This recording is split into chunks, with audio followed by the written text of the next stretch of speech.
Hi.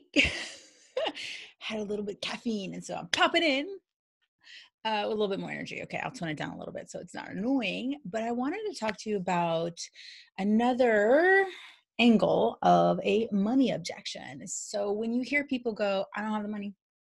I really value what you do, and I really wish I could, join you," and all that. So let me be clear that only about 2% of time 2% of time is actually related to a true money objection, meaning I literally cannot pay my mortgage and I don't have the money, essentially.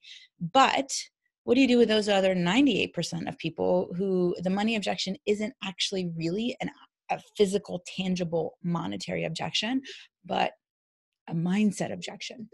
One of the things to remember is that money objections are oftentimes the easiest excuse me, the easiest thing for people to go to, because we know that if we say I don't have the money, it's like hitting a brick wall.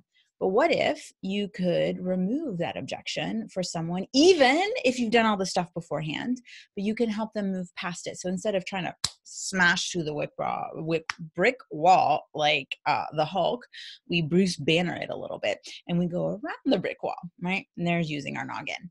So how do you do that? One of the things you can do is help people actively solve the problem on the sales call.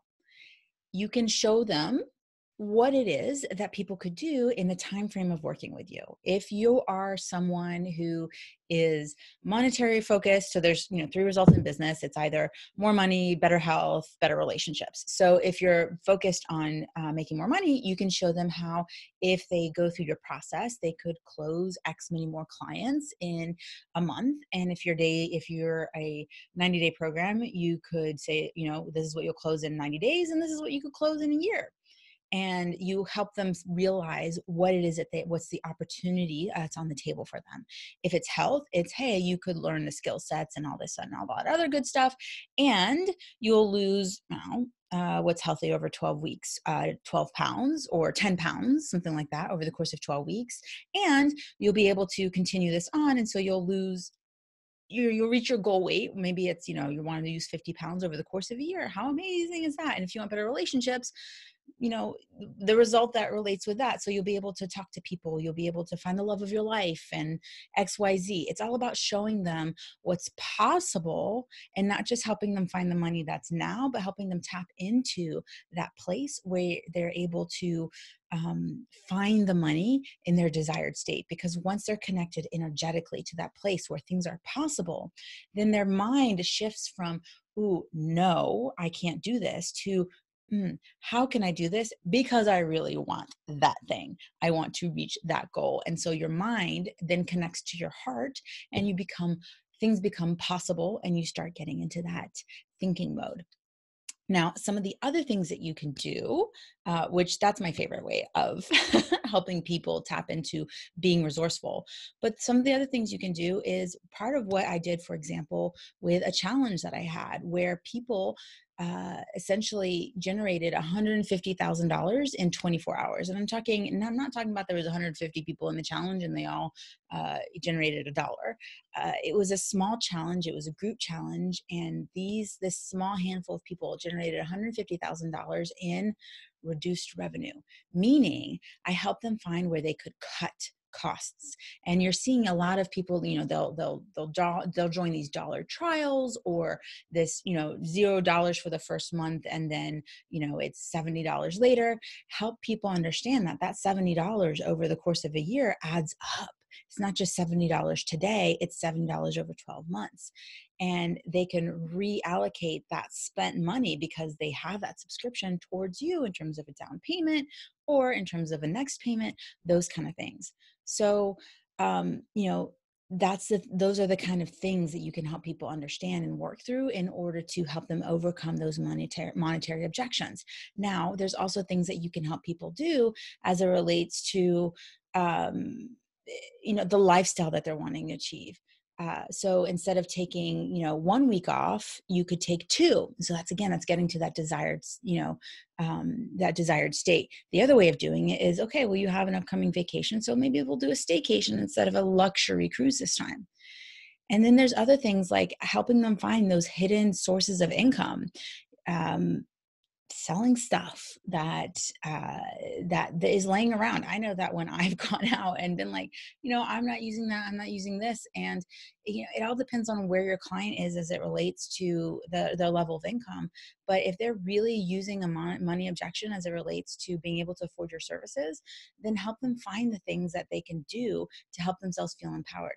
There is a story that a friend of mine shared, and I'm going to go ahead and share it with you because it is so good that any story that I have is not even at this level. So there was a travel agent who wanted to hire this business coach. And she didn't have the money. There were things that were happening in her life where it just wasn't feasible. She was in that 2% of things just weren't, well, maybe she was in the 4%. So 2% was legit and 2% was we could help her get resourceful. So she looked around and I don't have the money. I don't have the money, but she did this. And if this is something that's interesting for you and you've watched this far along, let me know if you want this worksheet. It's a worksheet on helping people create ways to generate income fast, help them tap into their own resources. And you can use it as part of your coaching call too, especially if you hear the objection early on. You can send this to them and have them send it back to you. It's magic. So she was very open to wanting to do it. She didn't say no. She just figured, she said, I need the weekend. I'm going to figure out a way to do this. And she just went around her house and started looking at the different things, and that's not worth anything, or that's really sentimental. It's worth more in my heart than it is in the house, and things like that. So, and then she walked past her as like a cockatoo or some kind of fancy bird, and the bird screeched something, and she's like, I hate that bird. And then she was like, the bird.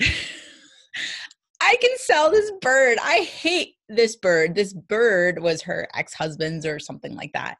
And I hate this bird, and I can sell this bird for like $2,500 or something like that. And I'm going to sell the bird, and the bird is going to help me do the down payment for a program. And everything that she wanted to achieve, she would be able to achieve. And that's what she did. She sold the bird. Her bird became her, wait for it, seed money. Oh, that's so good. Such a good mom joke. The bird became her seed money. And it's because she was willing to receive inspiration instead of saying no right away, even though part of her legitimately didn't have the funds to be able to afford it. She was willing to receive the inspiration. And so you can share that story with any prospect, or you can help them get into that place of being willing to receive if they, in fact, truly want to be a part of your program. So, those are the different ways. So see how, you can shift helping that person get into an empowered state to be able to find the money, or help them see where they can save money. So really, those are the two ways of being able to, quote unquote, generate income very fast in their business, getting them connected, getting them resourceful, or showing them what money they can save so they can reallocate it. So let me know which one of these strategies you may start implementing in your business, or if you have a really good story. I really want to know if you have a good story about how you helped a client get resourceful, like, I need to know. I would love to hear those stories. So I will see you guys later. Bye.